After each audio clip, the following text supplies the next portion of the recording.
Así puestos en pie, abrimos nuestras Biblias en Éxodo capítulo 20, un pasaje muy conocido de la Biblia y que ha, digo yo, influenciado a muchas naciones del planeta Tierra. Aquí es donde se encuentran los 10 mandamientos. Vamos a estar viendo ese tema el día de hoy. Yo le he puesto nuestras relaciones personales porque la ley nos da las pautas de cómo tener nuestras relaciones personales. Mire lo que dice Éxodo capítulo 20, versículo 3, y vamos a leer hasta el versículo 6. Leemos de la Escritura: en el nombre que es sobre todo nombre, en el nombre de Cristo Jesús. No tendrás dioses ajenos delante de mí. No te harás imagen ni ninguna semejanza de lo que está arriba en el cielo, ni debajo en la tierra, ni en las aguas debajo de la tierra.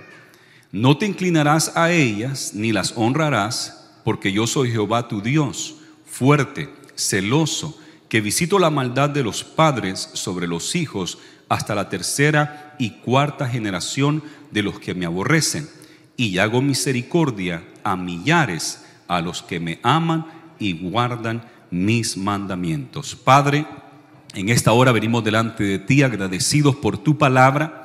Gracias por la oportunidad que nos das de estar en tu casa, Señor. Yo te pido que la palabra tuya sea de bendición, de provecho para cada uno de los que estamos acá, de cada uno de los oyentes, Señor.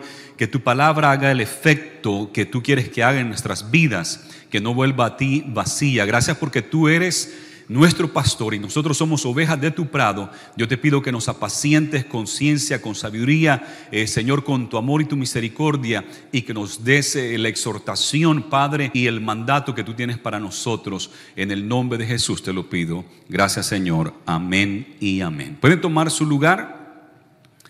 La ley y nuestras relaciones personales. Este día vamos a concluir la serie que titulamos Ser guarda de mi hermano. Nuestras responsabilidades sociales. Tenemos que ser guarda de nuestros hermanos. Tenemos que cuidar a cada uno de nuestros hermanos. Así es que hay unas responsabilidades sociales.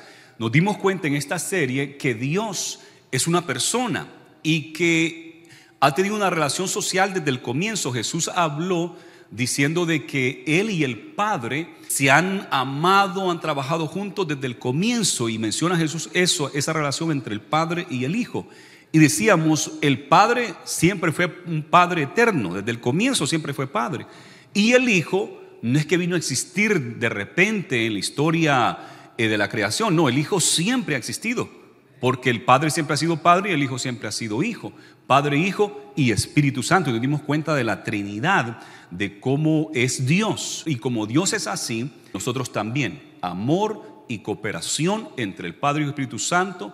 3 personas, un solo y verdadero Dios. Dice la Biblia que Dios dijo: hagamos al hombre a nuestra imagen y semejanza. Nos hizo a nosotros de la misma manera, para ser seres sociales y que tengamos que colaborar los unos con los otros, amarnos. Pero sucedió en el transcurso de la historia humana, después que Dios crea a Adán y a Eva, que entró el pecado al mundo.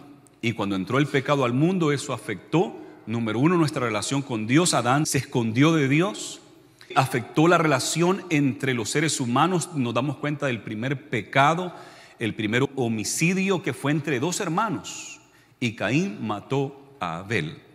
No solamente eso, miramos también que la relación que Dios esperaba que tuviéramos con el planeta Tierra, con la naturaleza, fue afectada también. Y dice la Biblia que la tierra produjo cardos y espinas. Entonces el pecado afectó todo. Y yo decía, si nosotros ni siquiera por en veces cuidamos bien de nuestras familias, de nuestros hijos, y los vicios de borrachera, de drogadicciones, los adulterios, las fornicaciones, el enojo, la contienda, los gritos, dañamos a nuestros niños, dañamos la relación que debe haber en nuestros hogares, ¿cómo vamos a cuidar del planeta Tierra? ¿Verdad? El planeta Tierra también lo estamos afectando de una manera extraordinaria, y tenemos que ser buenos mayordomos. Pero la buena noticia es que Jesús vino y en la cruz del Calvario murió y resucitó al tercer día, haciendo una expiación por nuestros pecados, para que la relación entre Dios y nosotros fuera nuevamente establecida. Dice la Biblia que Dios reconcilió al mundo consigo mismo. El mundo tenía que pedirle perdón a Dios, Pero vino Dios y Dios reconcilia al mundo consigo mismo a través de Cristo Jesús. También dice que quitó la pared que había entre gentiles y judíos y las divisiones que nos separaban, blancos contra negros, ricos contra pobres, y siempre esa situación de judíos contra samaritanos, ¿verdad? Y Dios dice que quita esa barrera también porque somos una familia en Cristo Jesús. La sangre de Cristo nos lava, nos limpia y nos hace una familia, no importa el país del cual nosotros vengamos. Y también en la cruz del Calvario Él llevaba una corona de espinas porque también va a restaurar la tierra. El planeta Tierra también va a ser restaurado, pues la Biblia dice que va a ser cielo nuevo y tierra nueva, y el milenio acá el planeta va a estar en unas condiciones como estaba al principio de la creación en el jardín del Edén. Es maravilloso saber de que nuestro Señor nos ha proveído esa restauración a su intento original que Él quería con nosotros. Ahora, aquí Dios, en Éxodo capítulo 20, Dios está preparando un pueblo, una nación que va a hacerle una nación santa. Una nación que va a ser una nación misionera, por así decirle, que iba a llevar el mensaje del Dios verdadero al mundo entero, porque eso es lo que Dios esperaba.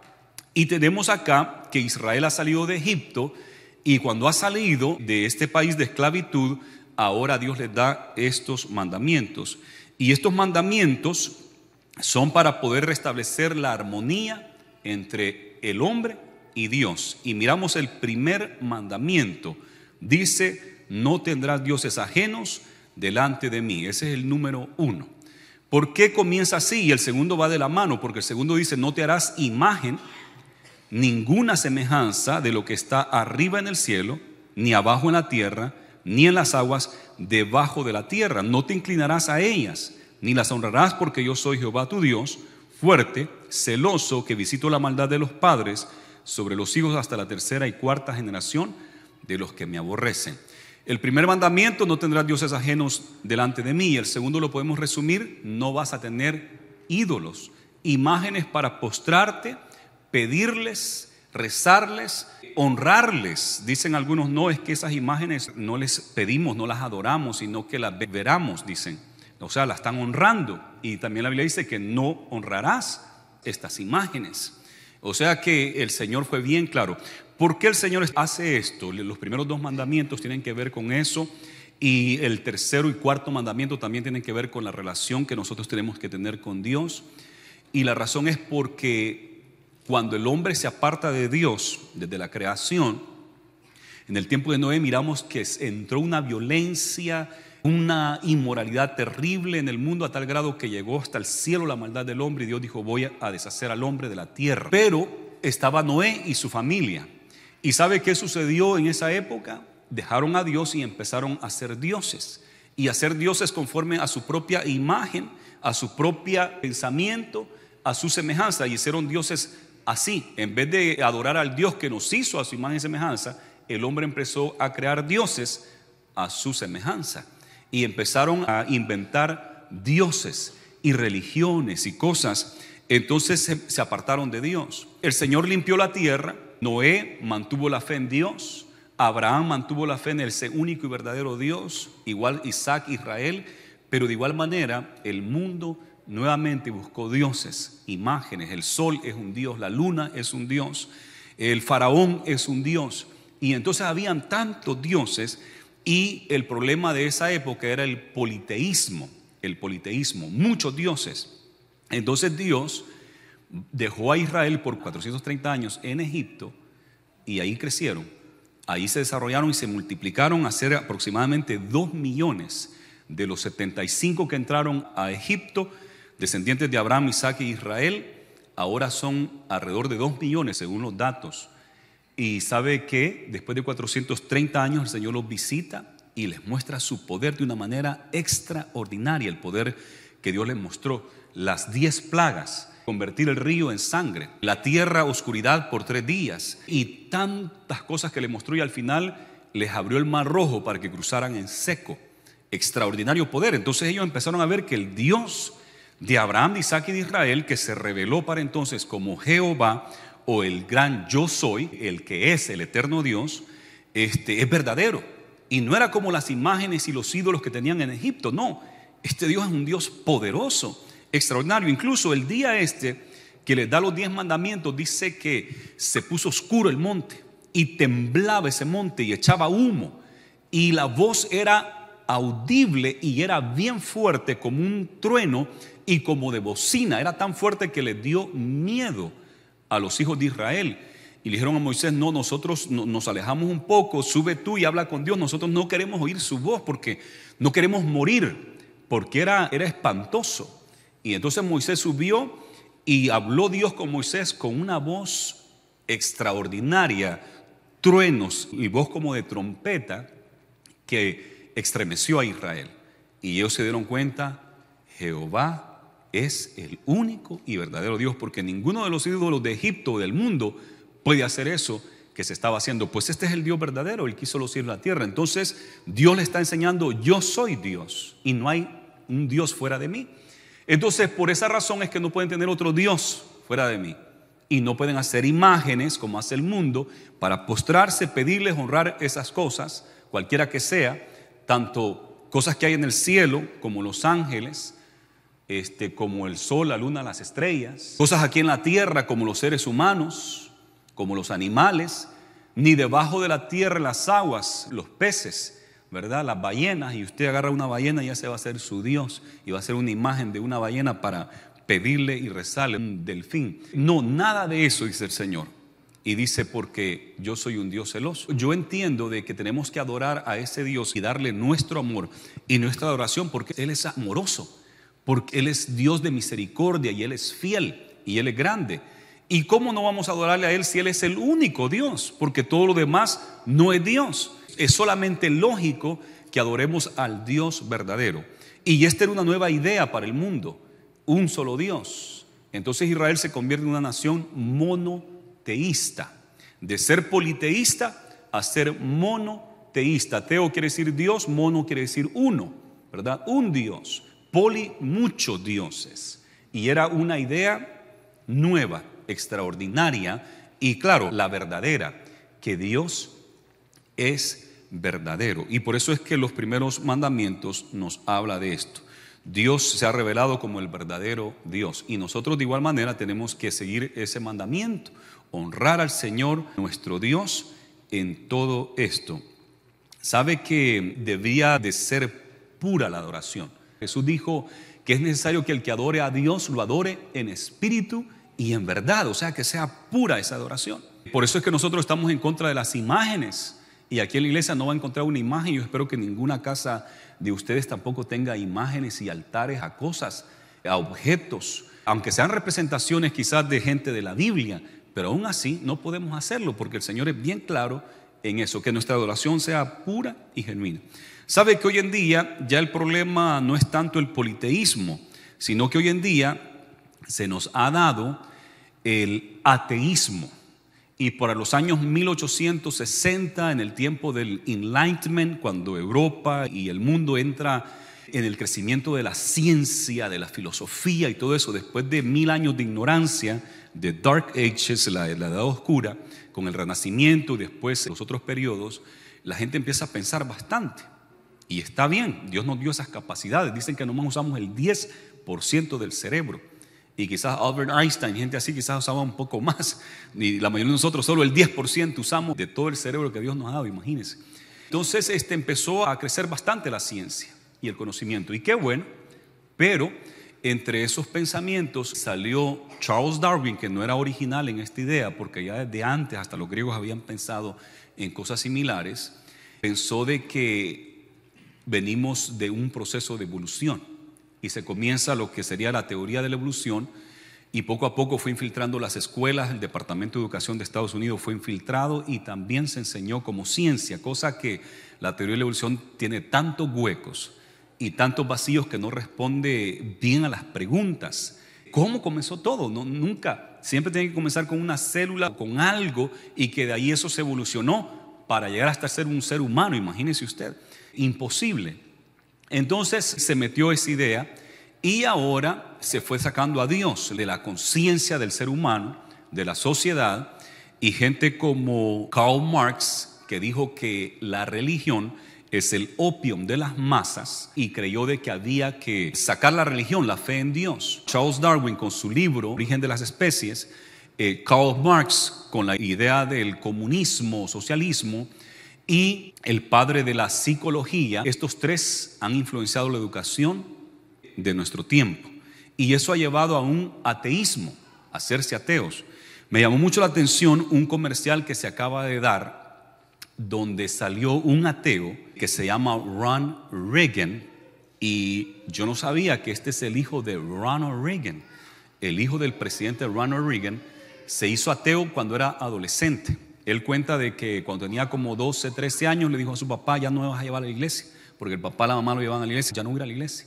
Y ya no fue. A mí me pasó, yo a la edad de 13 años mi mamá ya no me pudo llevar a la iglesia y a la fuerza me quería llevar. Yo ya no me dejé y ya no fui a la iglesia. Me aparté de Dios completamente, a llegar a ser un semi-ateo, a creer en la evolución, en la universidad y todo eso. Pero después yo me reconcilié. Ron Reagan no se reconcilió y se fue, se ha hecho bien ateo. Hizo un comercial y yo estaba pensando, ¿por qué no lo puso en el Super Bowl este comercial? Pero yo creo que hubiese alarmado a la gente. ¿Sabe cómo decía ese comercial? Comenzaba diciendo: soy Ron Reagan y soy un unabashed atheist. Y unabashed no solamente quiere decir que no tiene vergüenza, sino que como descarado, algo así da la idea, unabashed. Soy un ateo que no me da vergüenza, así como descarado. Soy un ateo descarado. Les estoy pidiendo de que me apoyen, en inglés es Freedom from Religion Foundation, que apoyen la fundación, no Libertad de Religión, sino que Libre de Religión sería. Quiero que apoyen la fundación Libre de Religión, Freedom from Religion, porque he estado viendo que la iglesia, los cristianos, ¿no?, por así decir, están metidos en el gobierno. La iglesia ha afectado el gobierno y los padres, los fundadores, no querían eso. No querían de que la religión afectara al gobierno, sino que hubiera una separación de iglesia y Estado. Y les pido que me apoyen. Soy Ron Reagan and I'm not afraid to burn in hell. Así terminó el anuncio. Soy Ron Reagan y no tengo temor quemarme en el infierno. Y se queda viendo la cámara así. Y yo dije, por eso es que no lo pudo sacar en el Super Bowl, porque yo creo que si todos esos millones de americanos viendo la tele con sus niños y sale ese comercial, que siempre estrenan comerciales, y ese está llamativo, pero yo creo que la nación le hubiera dicho: ¿what? Este hombre está loco, ¿cómo que no me da miedo quemarme en el infierno? Yo creo que la mayoría de los americanos se hubiesen alarmado, pero decidió sacarlo en el debate del Partido Demócrata que acabamos de tener el martes pasado. Ahí decidió sacarlo, y con los 12 candidatos demócratas ahí en la pantalla, hablando en una esquina, y él en la pantalla general. Y yo digo, wow, otra vez, porque en el 2012 el Partido Demócrata dijo: vamos a sacar a Dios de la Convention, National Convention, y a Jerusalén. Y ahora lo tiraron ahí. CNN fue el de eso, con Ronald Reagan. Y el Partido Demócrata apoyando de que hay que haber separación de Estado y iglesia. Y puso a un ateo, y es hijo de un presidente republicano.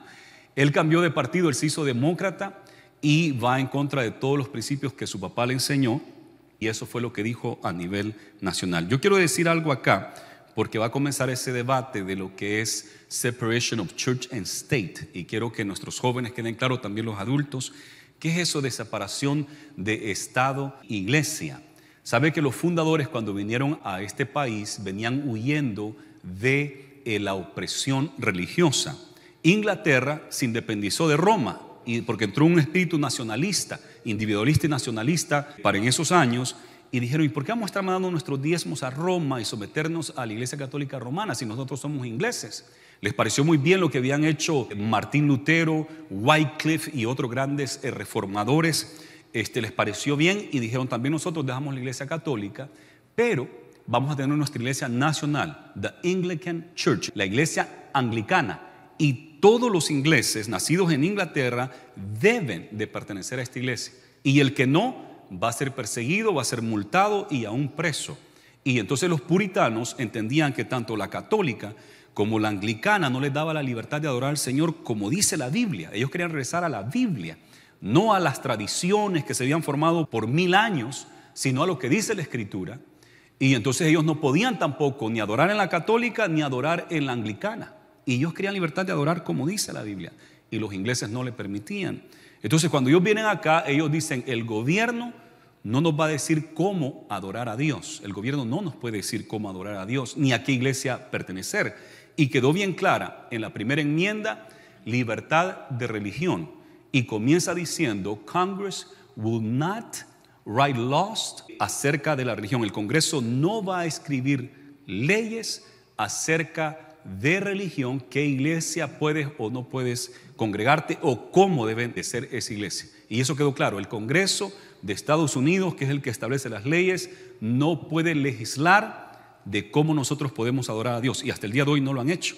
Nunca nos han dicho, no pueden creer en el Padre, Hijo y Espíritu Santo, solo en Jesús. O no pueden decir solo Jesús, tienen que decir Padre y Espíritu Santo. O tienen que bautizar de esta manera, o tienen que hacer esto. No, nunca el Congreso y las leyes de Estados Unidos se han metido con la iglesia. Y a eso se refiere. Que el Estado, que así como hacía el rey de Inglaterra, King James, que le decía a qué iglesia debían de pertenecer, ellos dijeron, aquí no va a haber ningún rey que nos diga a qué iglesia vamos a pertenecer, que cada quien tenga libertad de alabar a Dios como bien crea y que forme su iglesia y que alabe a Dios como quiera. Si quiere ser católico, bien. Si quiere ser budista, bien. Si quiere ser cristiano, protestante, evangélico, bien, que son la mayoría aquí en este país. Así ha sido. Pero sabe, gente como Ronald Reagan y muchos más dicen esto de la separación de Estado y religión o de Estado y iglesia, lo interpretan al revés. Ellos dicen de que la iglesia no se puede meter al Estado y que el Estado no debería tener los 10 mandamientos en la Corte Suprema, en la Corte de Alabama, donde quisieron quitarlos, que no estén los 10 mandamientos porque hay separación de iglesia y Estado. No deberían de tener esas grandes cruces en las ciudades donde nos habla de Cristo y nos habla del sacrificio de Cristo.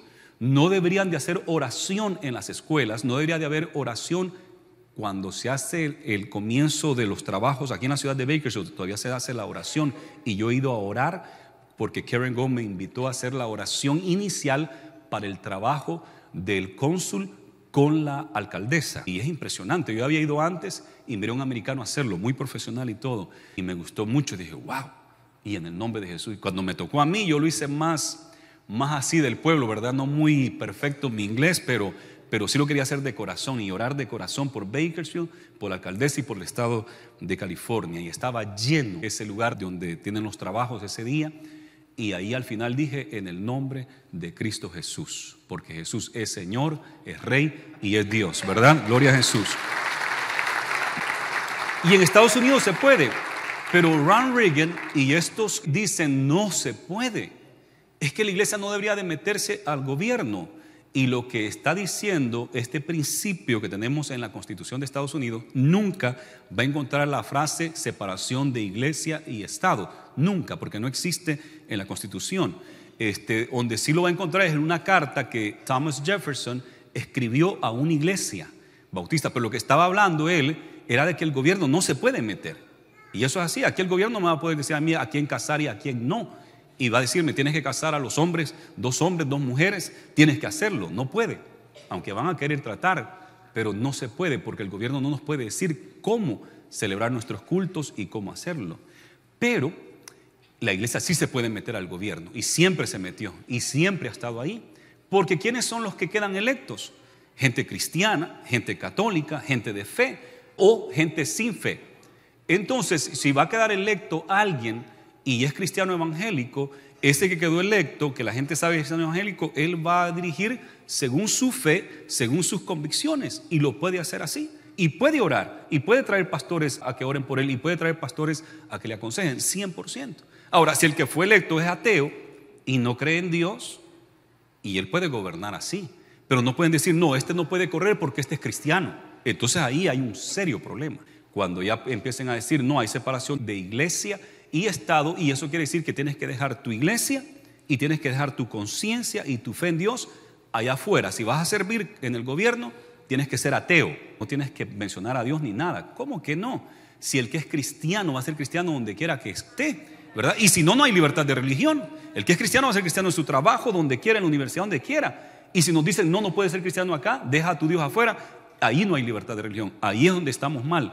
Y me llamó mucho la atención que Ronald Reagan esté promoviendo esto, cosa que yo lo he escuchado antes y siempre lo interpretan mal, porque la verdadera interpretación es la que les acabo de dar. Esa es la verdadera. Y se lo digo porque sé que tenemos jóvenes aquí estudiando en la universidad que les van a decir lo contrario, y todos nosotros miramos televisión que nos van a decir lo contrario, pero que sepamos el verdadero énfasis y la verdadera interpretación de esta idea de separación de iglesia y religión. Estados Unidos sigue siendo un país donde hay libertad de religión y sigue siendo, según las encuestas, un país cristiano. Más del 50% es cristiano en este país. El problema hoy en día no es el politeísmo, es el ateísmo y el agnosticismo. Y eso es lo que está pasando. Pero nosotros debemos de adorar al único y verdadero Dios, que es nuestro Padre Celestial. Gloria a Jesús.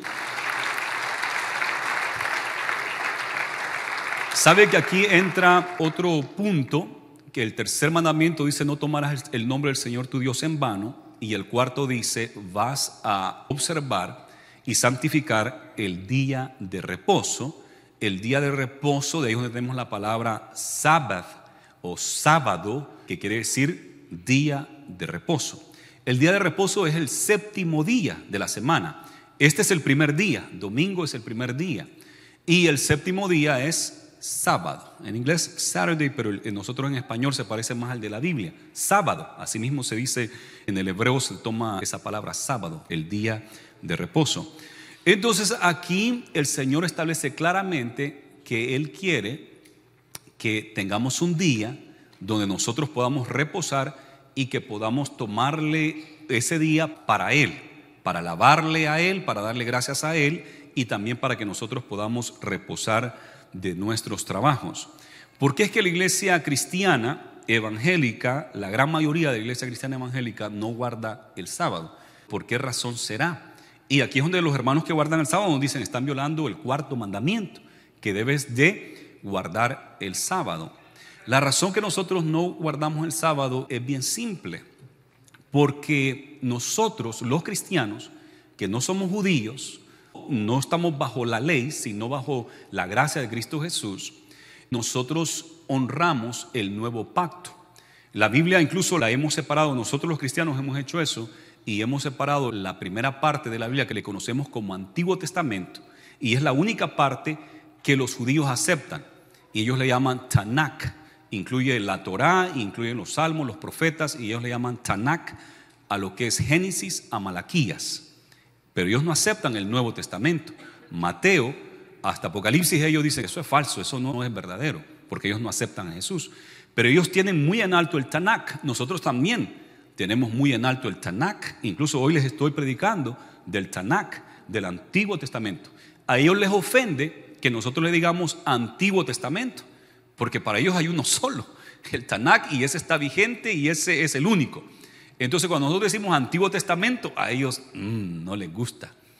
¿Por qué nosotros le llamamos antiguo? Porque hay un Nuevo Testamento. Y Jesús vino a esta tierra y cumplió el Tanakh, cumplió la ley. Y además de eso nos dio cómo el Señor quiere que caminemos: los 4 evangelios, el libro de los Hechos históricos, las epístolas donde nos explica bien la doctrina, y el libro de Apocalipsis donde se nos dice qué va a pasar al final, y Apocalipsis concuerda bien con el Tanakh.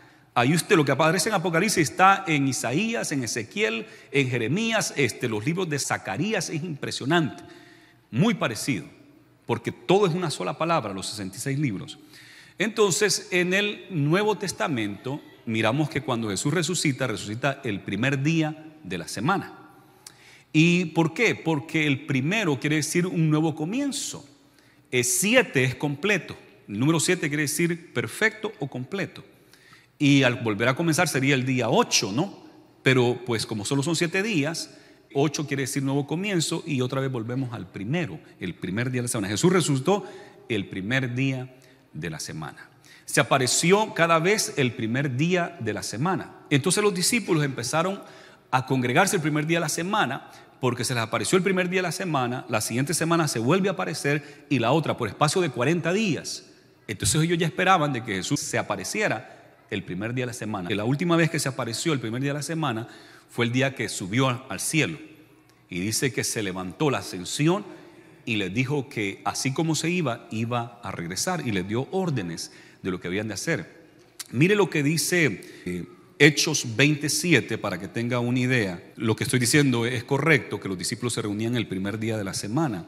Dice Hechos 27, el primer día de la semana, reunidos los discípulos para partir el pan, Pablo les enseñaba, habiendo de salir al día siguiente, y alargó el discurso hasta la medianoche. ¿Qué día se reunieron? Se reunían acá el primer día de la semana, como hoy es el primer día de la semana. Y partían el pan. Quiere decir que tenían comunión los unos con los otros, la Santa Cena, y no solamente la Santa Cena, comían juntos y había palabra y oración, un culto, ¿verdad? Una reunión. En Primera de Corintios capítulo 16, el apóstol Pablo también les dice esto: en cuanto a la ofrenda para los santos, haced vosotros también de la manera que ordené en las iglesias de Galacia. Cada primer día de la semana, cada uno de vosotros ponga aparte algo según haya prosperado, guardándolo para que cuando yo llegue no se recojan entonces ofrendas. Recojan las ofrendas el primer día de la semana. O sea que en el culto no solamente había palabra, oración, comunión, pero también ofrendas. Y se recogían ¿cuándo? El primer día de la semana. Entonces la iglesia se está reuniendo el primer día de la semana. ¿Sabe que el día de Pentecostés siempre hemos sabido que es el primer día de la semana? Porque en Levíticos 23, usted podía buscar Levítico 23 y leerlo todo, cuando habla de las fiestas de las semanas, que donde tenemos la palabra Pentecostés, o las fiestas de los primeros frutos, dice ahí que cae primer día de la semana. Entonces, cuando estaban reunidos en Pentecostés, era un primer día de la semana cuando recibieron el bautismo del Espíritu Santo y fuego y hablaron en otras lenguas. La iglesia nace el primer día de la semana, en el día de Pentecostés, o las fiestas de las semanas. Y usted lee Levítico 23 y se dará cuenta que eso es primer día de la semana. Qué interesante, ¿no? Todo el primer día de la semana. ¿Por qué? Porque Jesús dijo: este es mi nuevo pacto. Y el otro era el antiguo pacto, el Antiguo Testamento, y este es el Nuevo Testamento. El nuevo pacto. En Jeremías decía: voy a hacer un nuevo pacto.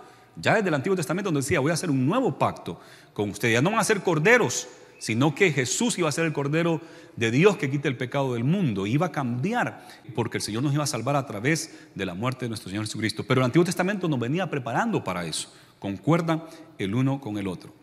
Y por eso es que el apóstol Pablo nos dice en Colosenses 2:16: por tanto, nadie os juzgue en comida o bebida, o en cuanto a días de fiestas, luna nueva o días de reposo. Nadie nos juzgue que ustedes comen puerco, que ustedes no comen aquello, que hacen esto.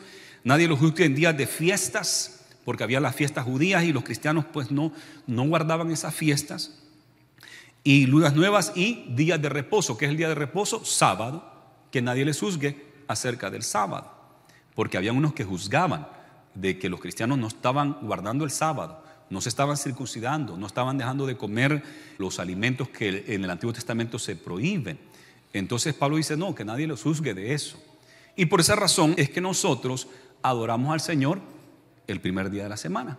Pero sabe de que es una buena práctica de que todos nosotros tengamos. Dice el apóstol Pablo: unos hacen caso del día, lo hacen para el Señor, y otros no hacen caso del día y lo hacen para el Señor. Unos toman igual todos los días, pero ¿sabe qué es el problema? De que toman igual todos los días, que está bien, nosotros decimos todos los días son del Señor y todos los días podemos adorar, pero no todos los días podemos descansar, porque entonces ¿qué vamos a comer, verdad? Tenemos que trabajar. Entonces todos los días son del Señor. Teniendo esta libertad, algunos cristianos han caído en el grave error de no guardar un día para el Señor. Si va a guardar el sábado, hay cristianos que guardan el sábado, yo los admiro, siempre los he admirado, los que guardan el sábado, me da gusto, cuando los oigo me da gusto, y qué bueno que guarden el sábado. Pero lo que no me parece es que ellos nos juzgan a nosotros porque no guardamos el sábado. Yo guardo el domingo, para mí el domingo es un día sagrado, yo lo dedico al Señor. Yo creo que la mayoría acá guarda el domingo, no trabajamos el domingo y venimos a la casa del Señor por la mañana y hasta por la noche también. Guardamos el domingo, el primer día de la semana lo guardamos. Pero sabe que hay algunos cristianos que no guardan ni un día, no descansan ningún día. Y es importante, según este principio, de que debemos tener un día de descanso. Usted tiene su negocio, tiene sus trabajos, tiene que sacar las yardas esas o la construcción, que puede agarrar side jobs. Trabaja de lunes a viernes con su jefe, pero sábado y domingo agarra side jobs. trabajos adicionales para sacar más dinero y no guarda un día, eso está mal. El Señor quiere que usted repose. ¿Sabe? Este día también es para usted, dijo el Señor. El sábado no fue hecho el hombre para el sábado, no, el sábado fue hecho para el hombre. Es para que nosotros tengamos una relación con Dios y también podamos descansar. Yo le animo a que tenga fe y que guarde un día, ya sea el sábado o el primer día de la semana. No, aquí preferible el primer día de la semana que tenemos el culto, ¿verdad? Pero que guarde un día. Quizás algunos por su trabajo no pueden guardar el domingo, el primer día, pero quizás puede guardar otro día. Deje de trabajar un día y Dios le va a bendecir. Siempre me admira el Chick-fil-A. Ellos cierran el domingo y usted ve de lunes a sábado está llenísimo. El drive-thru, hace poco llevé a Josiah porque me gusta el pollo de ahí, para que comiera un pollito de ahí, y me metí al drive-thru. ¡Wow! ¡Qué lleno! Y yo digo, wow, Dios cómo ha bendecido este negocio a nivel nacional. Lo han atacado a Chick-fil-A porque no apoya el homosexualismo y Dios lo ha multiplicado más y guarda un día. Y el McDonald's y todos los demás están los 7 días de la semana y si es posible las 24 horas. Y Chick-fil-A dice no, un día para Dios y la familia. Y como yo voy a guardar el primer día de la semana, el dueño y mis hijos y mi esposa y mi familia, también quiero que mis empleados guarden el primer día de la semana, que no trabajen, porque dice ni tus criadas, ni tu criado, ni tus animales deben de trabajar ese día. No va a poner al buey a que ande arando el solo, no, tiene que descansar también el buey, el caballo, todo tiene que descansar ese día. Y sabe que Dios prospera y Dios bendice, porque es un acto de fe. Es un acto de fe. Así es que yo creo que este es un buen principio, amados hermanos, y está en los primeros 4 mandamientos que habla de nuestra relación con Dios y nosotros. Guardar un día es parte de lo que Dios quiere. Nosotros guardamos el primer día de la semana, los judíos y algunos cristianos guardan el 7º día, está bien. Que Dios les bendiga. Que nadie nos juzgue y nosotros no menospreciemos tampoco, ni juzguemos el asunto de días, porque eso no debe de ser así. El apóstol Pablo fue bien claro. Ni por comida ni por día debemos estar juzgando o menospreciando a nuestros hermanos. Espero que entiendan por qué razón nosotros nos reunimos el primer día de la semana. Ahora, el otro punto, los últimos 6, el número 5 hasta el 10, habla de la relación que debemos de tener entre nosotros mismos. Los primeros 4 es entre Dios y nosotros, ¿verdad? Vertical. Y los otros 6 tiene que ver con nosotros, cómo nos tratamos los unos a los otros. El primero que tiene que ver con nosotros es el número 5, que dice: honra a tu padre y a tu madre, para que tus días se alarguen en la tierra que Jehová tu Dios te da. Eso es lo primero, honra a tu papá y a tu mamá. Qué hermoso esto. Yo pensaba, wow, los primeros 4 tienen que ver con Dios. Y cuando ya se trata del ser humano, Dios pone a quién primero, a papá y mamá, porque así debe de ser. Debemos de tenerle un respeto y un amor a nuestros padres como se le tiene a Dios. A Dios tenemos que tenerle temor y amar a Dios. Pero después Dios pone a los padres que les honremos. Y sabe que eso se ha ido perdiendo y ha sido nuestra culpa, porque nos hemos reído del niño cuando se pone malcriado, cuando le pega una cachetada a la mamá, porque cuando están chiquitos no sé por qué les gusta hacer eso. Y uno tiene que enseñarle, no, y se asombra uno que ¡pac! Y yo, ¿qué pasó? ¿De dónde aprendió este niño? Quiero la pacha, quiero la, y llorando. Y entonces se asombra. Es de enseñarle el respeto. Y siempre fuimos buenos para eso en Latinoamérica y Estados Unidos también, y Europa. Siempre fuimos buenos para el respeto a los padres. Pero en las últimas décadas eso se ha ido perdiendo. Y es un desastre ver la falta de respeto de muchos jóvenes en nuestra sociedad y niños. Y yo digo, es nuestra culpa porque no mantuvimos lo que nuestros padres nos enseñaron. Y hoy estamos pagando las consecuencias, porque se fue perdiendo ese respeto y ese amor para los padres. Pero nosotros como cristianos debemos de mantener eso. Honra a tu padre y a tu madre. Debemos enseñarle a nuestros niños a que nos honren a nosotros. Y nosotros debemos de honrar a nuestros padres. Sabe que ellos representan la autoridad de Dios. Primero comienza con ellos, porque después los niños van a la escuela y están los maestros. Empiezan a andar en la sociedad y ahí está la policía, está el alcalde, están los líderes, ¿verdad? Vienen a la iglesia y aquí está el pastor y los maestros, diáconos y líderes. Y hay que respetar todas estas autoridades que el Señor ha puesto. Pero comienza en casa. Debemos de hacer nuestro trabajo. Es tan importante el trabajo en casa, que el Señor nos ayude a hacer nuestro trabajo en casa para que tengamos una sociedad estable y firme. Dios es bien sabio. Honra a tu padre y a tu madre, y es el primer mandamiento con promesa. ¿Qué va a hacer el Señor? Va a alargar tus días y te va a bendecir. Yo recuerdo cuando nosotros nos decía que si uno se huía del papá o la mamá cuando le quería pegar, se iba a abrir la tierra y se lo iba a tragar, ¿verdad? Y después me encuentro en la Biblia que sí se abrió una vez y a Coré y todo se tragó como a 300. Y yo, ¿será que es posible? Aunque sí me corrí algunas veces, pero gracias al Señor nunca se abrió la tierra para tragarme. Pero se les decía así, ¿verdad? O algunos dichos de que, no, con papá y mamá es cosa seria, hay que respetarle, con amor. Disciplina con amor, hermanos, porque tampoco estoy aquí diciendo que hay que darle a los niños bien duros si no hacen caso. No estoy hablando de eso. Es con amor, pero que también con disciplina, que es lo que ha hecho falta. Una firmeza y una disciplina sana y correcta, adecuada. Gloria al Señor. Eso es lo primero. Después, ¿sabe cuál es el otro que encontramos? Dice, no matarás. Y eso es porque la vida del ser humano es bien importante, ¿verdad? Es sagrada. Somos hechos a la imagen y semejanza de Dios. Y después el otro dice, el 14, no cometerás adulterio. Y este tiene que ver con el matrimonio. Primero los padres, después nos dan una de toda la vida, no matarás. Y después nos dice, no cometerás adulterio. Lo sagrado que es el matrimonio, ese es el otro. Los niños tienen que honrar a papá y mamá, y nosotros los adultos también, papá y mamá, tenemos que honrarle, pero el matrimonio también tenemos que honrarlo. Y honrar la santidad del matrimonio. No cometerás adulterio. Qué duro es el adulterio cuando se ha dado, cuando la gente ha caído en tentación, ¿cómo afecta? Sufre ese esposo cuando ella es la que ha cometido el adulterio. Sufre esa esposa cuando él lo ha cometido. Sufren los hijos, sufre toda esa casa. Es terrible el daño que se da. Y sufre la iglesia también. Sufre la sociedad, la comunidad. Se afecta con esto. Y por eso el Señor dice, no cometerás adulterio. Tienes que guardar la santidad del matrimonio, de esos votos, de ese pacto que hiciste entre tú y tu mujer. Debes de honrarlo. El otro dice, no hurtarás, no vas a robar. No vas a robar. Y qué fácil se puede hacer robar cuando nadie está viendo, ¿verdad? Y está ahí, pero está servido. Uy, nomás lo agarro y me lo echo acá y me hago el loco, ¿verdad? Y ya me lo llevé. Y dice la Biblia, no robarás. Y robar es no solamente así, despistadamente, que nadie me vea. Hay quienes que roban a la fuerza y le ponen la pistola. Me das esa cartera, ¿verdad? Y a la brava. Hay robar a la brava, hay robar así a escondiditas, hay robar en cambiar los precios. Por ahí va al mercado y el sticker está fácil para quitarle el que dice $40, le pone uno que dice $18.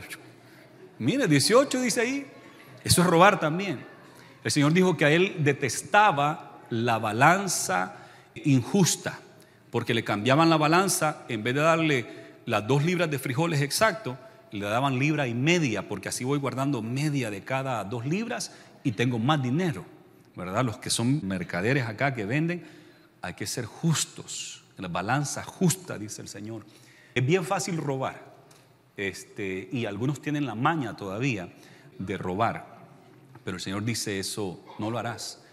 Es una vergüenza robar. Tenemos que ganarnos la vida justamente, correctamente. Y si no podemos obtenerlo, lo que hay ahí, pues hay que ahorrar y un día lo va a obtener. Pero hay que hacerlo bien, no hay que robar. Eso es bien claro. Hay muchas maneras de robar.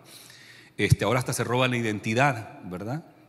Y se ha hecho un problema eso. Ya no le ponen la pistola a uno, sino que con la computadora le sacan a uno. Ahora, el otro dice, no hablarás contra tu prójimo falso testimonio. No vas a mentir, no le vas a levantar una calumnia a tu prójimo. Y cómo está de moda eso ahorita, fíjese que hasta los medios de comunicación lo están promoviendo, el mentir abiertamente, así nada más, es tremendo. Este viernes apenas, Hillary Clinton, la esposa del presidente Bill Clinton, primera dama, senadora y candidata para presidencia del Partido Demócrata, ¿sabe que acaba de decir el viernes? Dijo así directamente, que esta señora Jill Stein, que es del Green Party, yo ni me acordaba ni sabía que había corrido en las elecciones de 2016.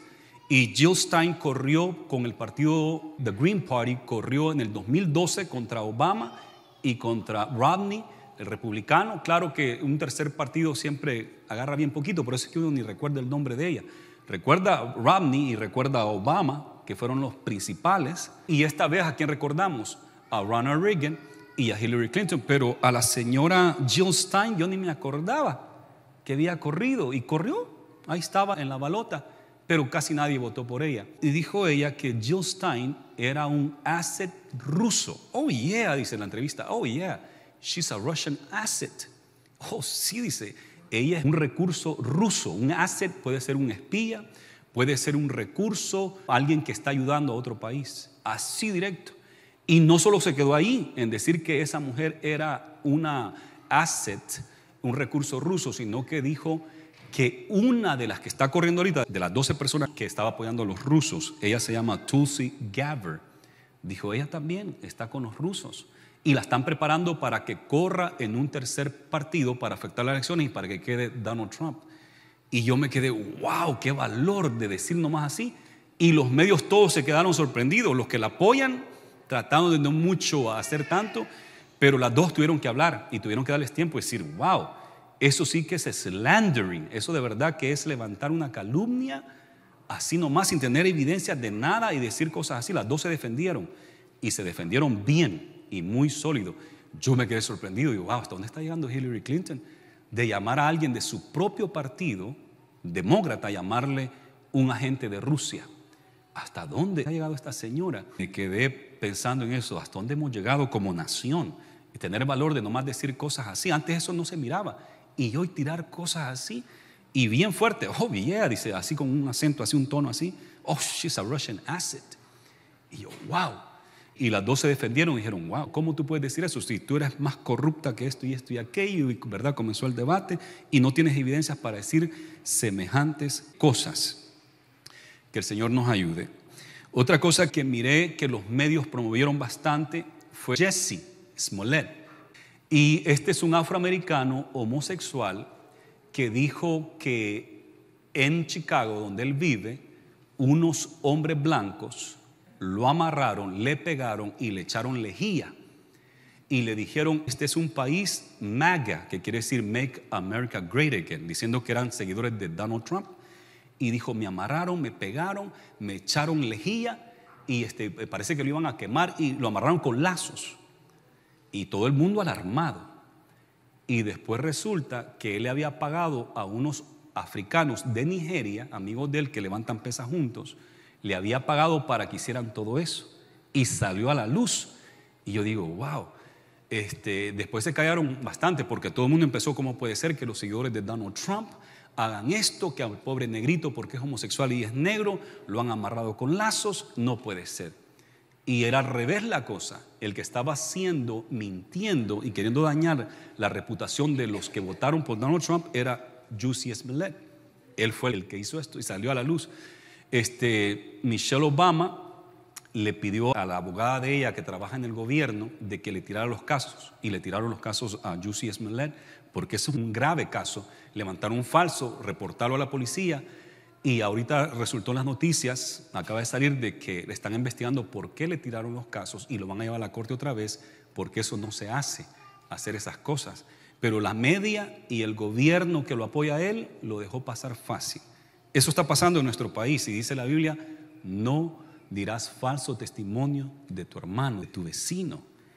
Si usted le cae mal a alguien, está bien, Dios se va a encargar, pero que usted vaya a levantarle un falso, eso está ya, Dios mío.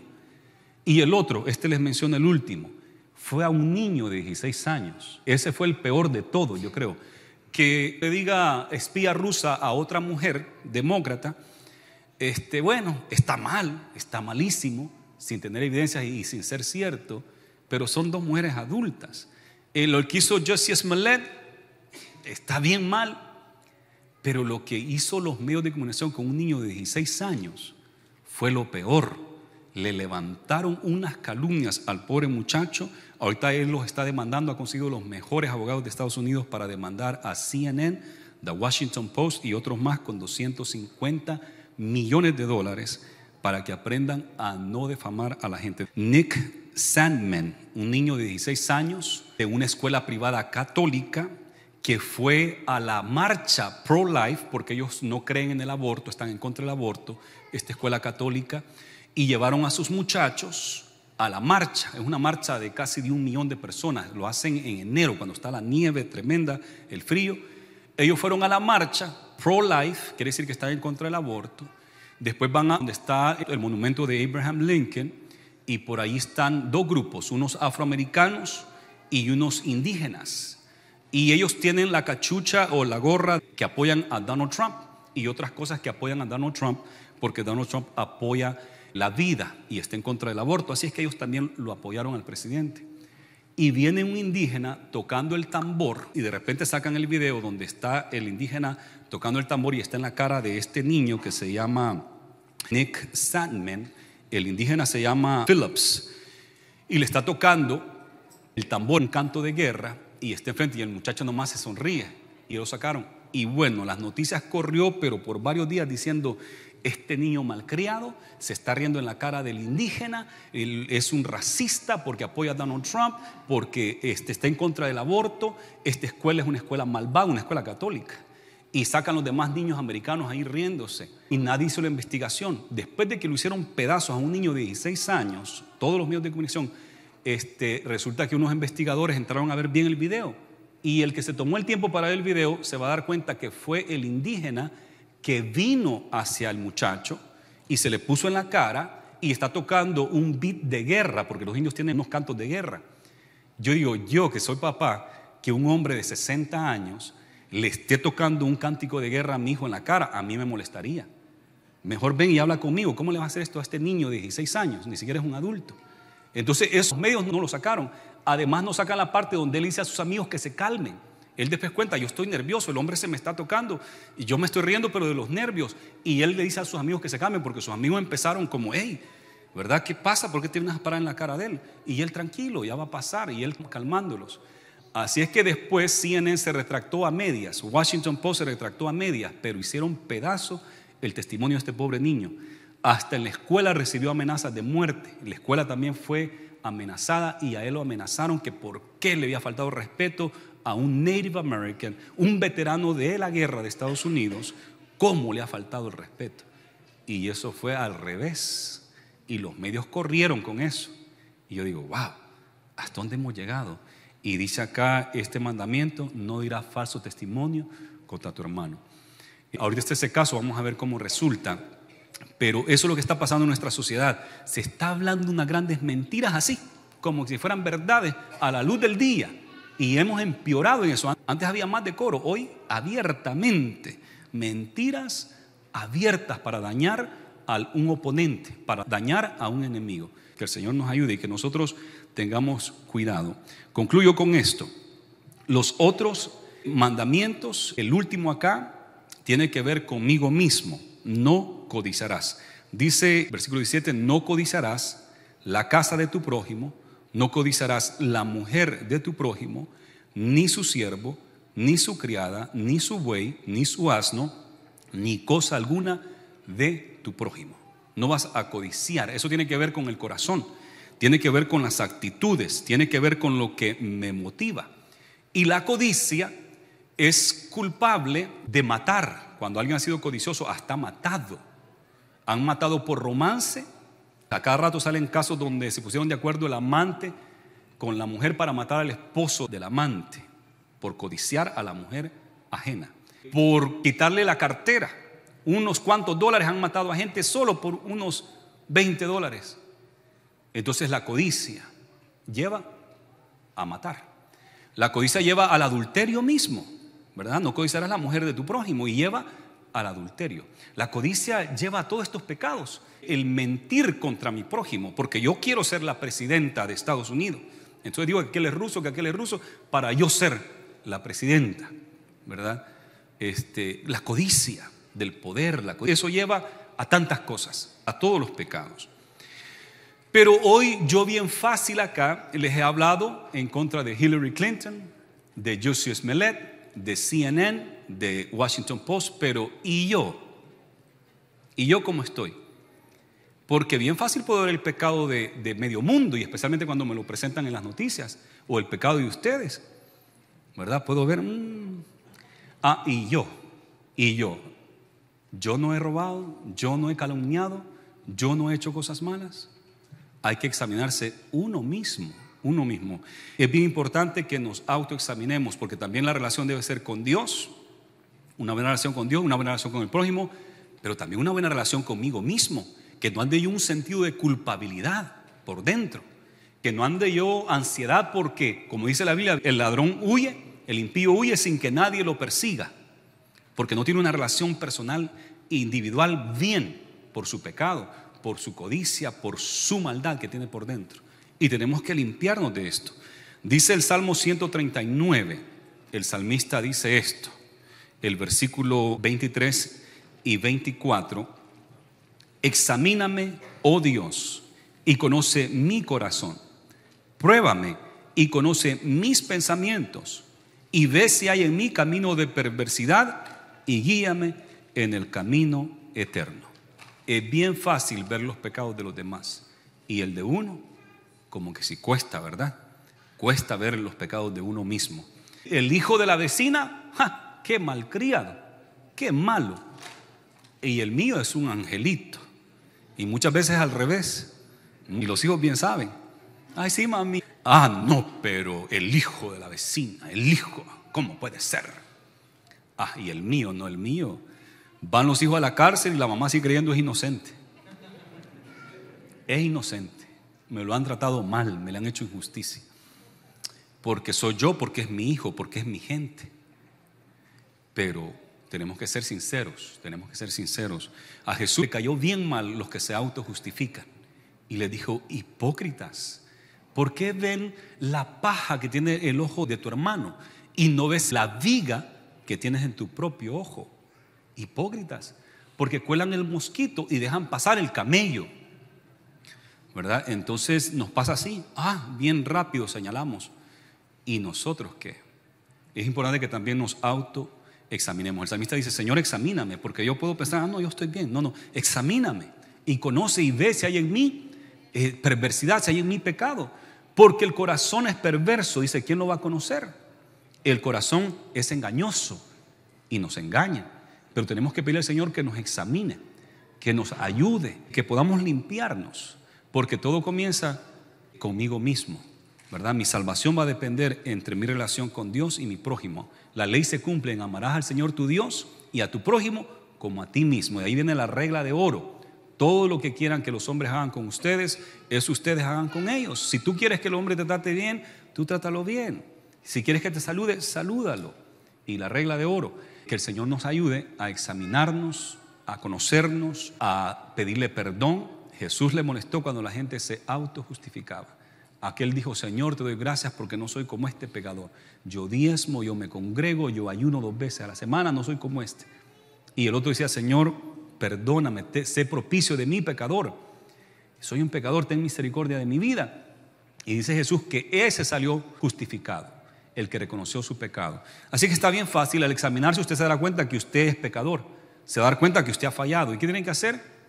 Como dijo Jesús, pedirle perdón a Dios. Señor, perdona nuestras deudas como nosotros perdonamos a nuestros deudores. Perdone a su vecino, a su compañero, y pídale perdón a Dios por sus propios pecados. Gloria a Jesús. Inclinemos nuestros rostros. Señor, gracias te damos por tu palabra. Ayúdanos a tener una buena relación contigo, a cumplir tu palabra en amor y con nuestro prójimo, Señor, que por veces es difícil, pero ayúdanos a perdonarnos, a restaurarnos. Señor, ayúdanos a restaurar nuestros matrimonios, nuestras familias, nuestros hijos. Padre, y ayúdanos a examinarnos, a tener una relación bien interna conmigo mismo, Señor, que cada uno de nosotros esté a cuenta.